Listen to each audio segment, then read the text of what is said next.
Fette Compacting. Be efficient. Hello, my name is Ina and I would like to explain to you how we work in our performance consulting team to enable the highest possible performance for your tablet production. Therefore, we first start with a 360-degree analysis of your tableting production. This means that next to checking the technical status of the machine, we have a look into all different factors that could have an effect on your production efficiency, such as the wear of your spare parts and the training level of your operators.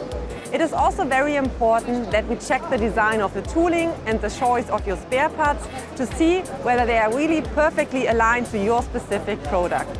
And of course, we also optimize process parameters to get the highest possible performance in terms of yield, output and cost. We also know that it is very important that we get the full picture and understand your product and your processes. Therefore, we always have a look into proceeding and following production steps to the tableting process. So if you are now curious about increasing your production performance, please contact us at Fette Compacting. Fette Compacting. Be efficient.